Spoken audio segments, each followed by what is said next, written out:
你怎么和我妈说话呢？”只见我老公青筋暴起，怒发冲冠地冲我吼道。我一时被吓住了，想着不过是顶撞了婆婆2句，她为何会发这么大的火？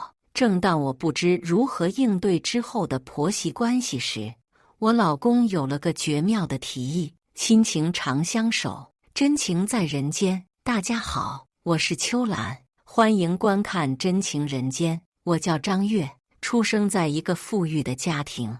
我爸开着一个小公司，虽然规模不大，但是也算是小老板，收入还是很可观的。我妈开着几家连锁美容店，几年下来也是赚得金盆满满。我毕业后原本想去我爸的公司随便找一个职位做，可我爸却不肯。他说让我上社会上体验一下生活，对我以后的发展有好处。我拧不过我爸，就找了个工作随便干着，应付着父母。也就是这份工作，让我认识了我的老公王健。初到职场，我什么都不会，是王健手把手地教着我。渐渐的，我很依赖他，在生活中有什么不开心的事儿，也喜欢找他倾诉。他也是热心肠，不断地开导我，安慰我。人在最脆弱的时候，总是会容易被打动的时候。我慢慢地爱上了王健。当得知王健家庭条件不太好时候，我更是隐瞒了我家的情况。有一次上厕所，无意间听到了同事们的对话：“哎，你看王健挺帅的，也应挺有能力的吧？只可惜他家条件不太好，要不我就追他了。”哎呦呦，动心了呀！咱们公司小姑娘好多都喜欢王健，就是因为他家太穷了。听说还有个上大学的妹妹，所以没人敢行动。是啊，咱们这个年纪，这些现实问题不得不考虑。哎，我心里暗暗窃喜，要不是王健家条件不太好，恐怕还轮不上我呢。知道王健的家庭状况后，我更加的心疼王健了。我开始暗中追求他，每天给王健送礼物、买零食，请他吃饭。不仅如此，我还隐瞒了我家的情况，对他说我父母是普通的上班族，好减轻他的心理负担。很快，王健觉察出了我喜欢他，他向我表了白，我们在一起了。恋爱是甜蜜的，我们交往一段时间后，认定了彼此就是陪伴一生的那个人。我被爱情冲昏了头脑，都没去过王健家，就和他走入了婚姻的殿堂。我以为只要我们2个人相爱，其他的问题也就都不是问题了。可是我还是忽略了，恋爱是2个人的事儿，而婚姻是2个家庭的事儿。起初婚后的半年里，我和王健过得很甜蜜。我们住进了婚前我爸给我买的房子里，因为我们小2口都有收入，到了节假日就到处游山玩水，日子过得好不自在。可是有一天我正在上班，王健给我打电话，让我去车站接一下我婆婆。我彻底懵了，对于这个婆婆，我是连面都没见过的，对脾气秉性更是不了解，只是从王健的闲言碎语中知道我这个婆婆有点难缠。想起要和婆婆相处，我还是有点怵头的。我硬着头皮到了车站，按照王健给的号码找到了婆婆。刚一见面，婆婆就一脸嫌弃地看着我说：“你就是张月呀，怎么这么慢呢？快，这个行李给你。”说着就把行李扔给了我。我隐约觉得这个婆婆好像不太好惹。到家以后，我婆婆更是挑三拣四的，一会说我家脏乱差，一会又说我做饭不好吃。我有点不高兴了，但是念在她是长辈，都没有多说。可不久后，我才知道婆婆此行的目的。那天，她望着我的肚子说：“张月，你嫁给我家健健好久了，怎么肚子一点动静没有？该不是不能生吧？”婆婆的一番言语让我明白，她这次来就是催生的。我觉得自己年龄还小，并不想要孩子，就如实给婆婆说道：“妈，你别急，我们才22岁，还不想要孩子呢，想着过2年再要。”我这话一出，婆婆的脸立马变得铁青，好像我犯下了滔天大罪一般，恶狠狠地瞪着我。这之后，我的日子更加不好过了。她处处挑我刺。那天，我买了件新衣服回家，她指着我的鼻子破口大骂：“你这个败家玩意，生不出孩子，还花我家贱贱的钱！”我从小娇生惯养，哪受得了这样的辱骂？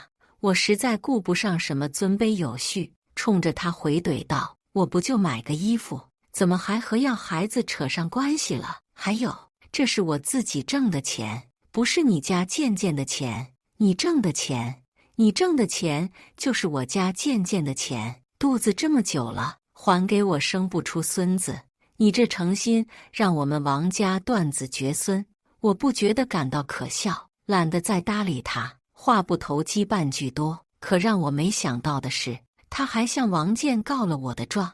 王建刚一下班，他就声泪俱下的给他宝贝儿子说着我的不孝是如何顶撞他的，而王建更是不分青红皂白，对着我就是一顿怒吼。我心里觉得委屈，但是却被吓得一句话也说不出来。这时，我婆婆给我老公下了死命令，她威胁道：“王建，我养你这么大，我容易吗？我一辈子没受过这种气，你媳妇这就给我气受，以后我老了还不得被她欺负死？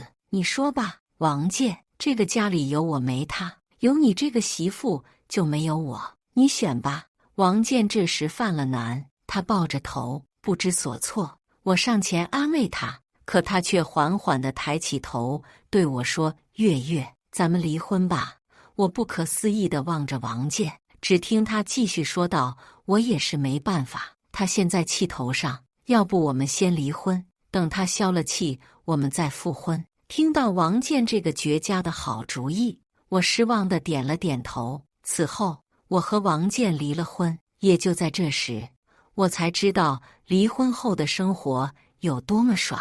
没有了婆媳矛盾，也没有了婚姻的束缚，这样单身生活不要太开心。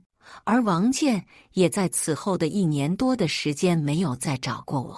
我觉得这样一拍两散的结局很完美。可哪成想，有一天我下班回家，发现婆婆和王建出现在了我家门口，他们连连赞叹着我家房子的豪华，一边责备着我以前为什么不说我家这么有钱，而王建更是一把抱住了我，说他不想失去我，之前是他犯糊涂，要和我复婚。婆婆连连应和着，表示以后再也不催我们要孩子。我一把推开了王建，冷笑了一声：“好吗？这是从哪听说了我家有钱，又回来舔我了？那我也不能让你们跑空。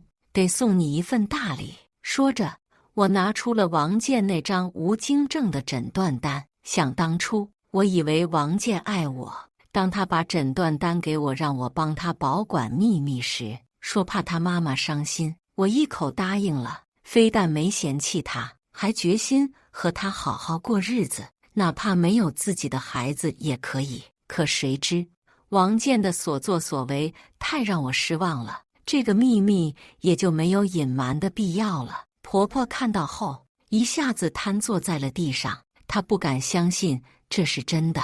王建大骂我绝情，我毫不犹豫地回怼道：“当时你妈骂我时候，你帮我说话了吗？你就不绝情了？为了哄你妈高兴，不惜和我假离婚，你就又好哪去了？现如今知道我有钱，你又来舔我。你真是个彻头彻尾的凤凰男，我认清你了。”说着，我就让保安将这母子俩赶出了家门。直到现在，我还在庆幸那场假离婚让我早日脱离了苦海。这个故事给我们提供了一个关于婚姻和婆媳关系的深刻教训。婚姻不仅仅是2个人的事，更是2个家庭的事。当2个家庭在价值观、生活习惯、经济条件等方面存在差异时，如何处理好这些关系就显得尤为重要。首先，我们需要认识到，婚姻不是单纯的利益交换，而是建立在互相尊重、理解和信任的基础之上。在这个故事中，张悦为了爱情，隐瞒了自己的家庭情况，并帮助王建家庭缓解经济压力。然而，这种行为却为后来的矛盾埋下了伏笔。当婆媳之间的利益冲突升级时，婚姻的根基开始动摇。其次，我们需要学会沟通和处理矛盾。在这个故事中，张悦和婆婆之间的矛盾不断升级，最终导致了婚姻的破裂。如果他们能够及时沟通，理解对方，或许可以避免这种悲剧的发生。此外，王建在处理婆媳矛盾时也显得过于冲动和草率，他没有站在中间调停的角色，而是加入了矛盾之中。最后，我们需要认识到，婚姻的真谛是相互扶持，共同成长。在这个故事中，张悦在离婚后重新审视了自己的生活，意识到单身生活的美好。他开始认识到自己的错误，并重新审视自己的价值观和人生目标。这表明，婚姻不是生活的全部，我们需要学会独立、自主的生活，并为自己的人生负责。总之，这个故事告诉我们，婚姻需要建立在相互尊重、理解和信任的基础之上。当婆媳之间的矛盾升级时，我们需要及时沟通，理解对方，并寻找解决问题的途径。同时，我们也需要认识到，婚姻的真谛是相互扶持，共同成长。只有在这样的基础上，我们才能拥有一个幸福美满的婚姻生活。此外，这个故事也提醒我们，在选择伴侣时，我们需要认真考虑对方的家庭背景和价值观是否与自己相匹配。凤凰男现象是一个值得我们关注的问题。凤凰男往往在经济上依赖家庭支持，容易受到家庭压力的影响。在婚姻中，这种依赖性和压力可能会导致矛盾和冲突。因此，我们需要认真评估伴侣的家庭背景和价值观是否与自己相契合，以避免类似的故事再次发生。最后，我们需要学会从失败的婚姻中吸取教训，并从中成长。婚姻生活中难免会遇到挫折和困难，我们需要学会面对问题，解决问题，并从中吸取教训。只有这样，我们才能更好地面对未来的挑战，并为自己的人生创造更多的幸福和成功。总之，这个故事告诉我们，婚姻不是简单的利益交换，而是建立在互相尊重、理解和信任的基础之上。只有当我们真正懂得如何处理婚姻中的矛盾和问题时，才能拥有一个幸福美满的婚姻生活。感谢大家的观看，欢迎大家在下方评论区讨论。如果你喜欢这类故事，记得点击订阅《真情人间》，并分享给更多的人，这会对我帮助很大。再次感谢大家的观看。